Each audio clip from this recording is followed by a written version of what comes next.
بعض لوگ یہ سمجھتے ہیں کہ کسی حکم کی جو حکمت ہوتی ہے وہی اس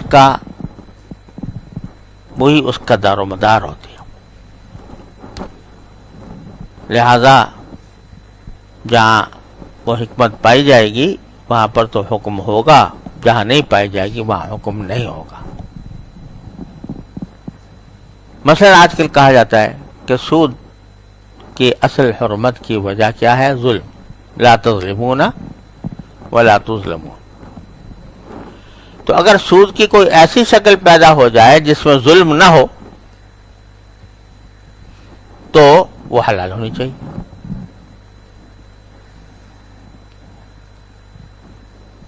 دراصل یہ جو ہے یہ طرز فکر در حقیقت علت اور حکمت میں فرق نہ سمجھنے کا نتیجہ ہے۔ ایک چیز ہوتی ہے کسی حکم کی علت، حکم کا دار و مدار اس پر ہوتا ہے کہ جہاں وہ پائی جائے گی حکم بھی آ جائے گا، دونوں میں ایک دوسرے سے تخلف نہیں ہوتا۔ اور دوسری چیز ہوتی ہے حکمت، یعنی اس حکم کے نتیجے میں شارع وہ کیا فائدہ حاصل کرنا چاہتا ہے اور کس وجہ سے اس کو منع کیا گیا، کس وجہ سے کیا مانا، کن خرابیوں کی وجہ سے اس کو منع کیا گیا، اس پر حکمت، یہ حکمت کہلاتی ہے، یہ مصلحت کہلاتی ہے۔ اور حکمت اور مصلحت پر حکم کا دار و مدار نہیں ہوتا، دار و مدار ہوتا ہے وہ علت پر ہوتا ہے۔ میں اس کی مثال یہ دیا کرتا ہوں کہ جب آپ سڑک پر گاڑی چلاتے ہیں تو سامنے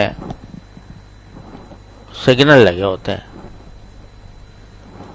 کہ بھئی جب سرخ سگنل جلے تو کیا کرو، رک جاؤ۔ تو یہ رکنے کی علت کیا ہے؟ لائٹ کہ سرخ بتی کا جلنا یہ علت ہے۔ اور حکمت کیا ہے؟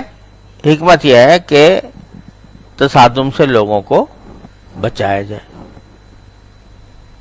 لیکن دار و مدار رکنے کا کائے پر ہوگا؟ سرخ بتی پر،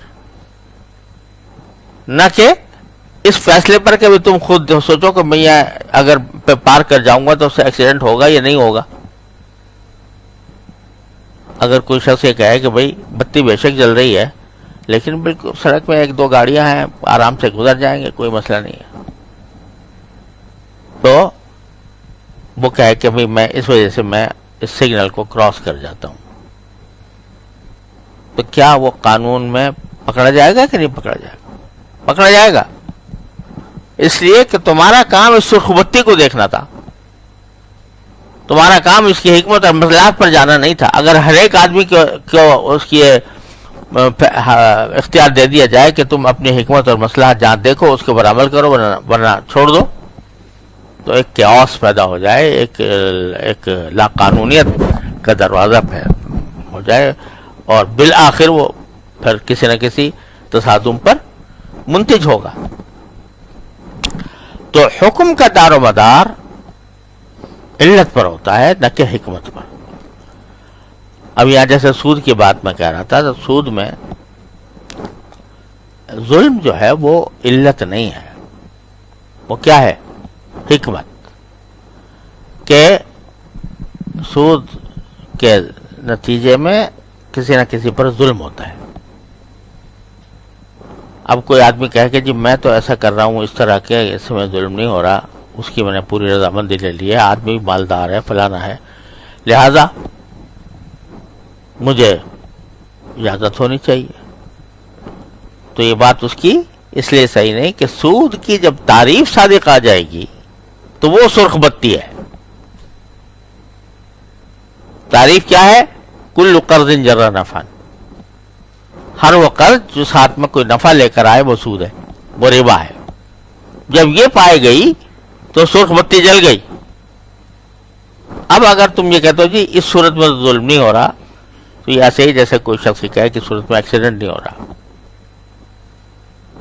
اور اسی کی ایک واضح مثال آج یہاں پر بھی ہے کہ اللہ تعالیٰ نے جو یہ فرمایا کہ اس کے نتیجے میں شیطان تمہارے درمیان دشمنی پیدا کرتا ہے، بغض پیدا کرتا ہے.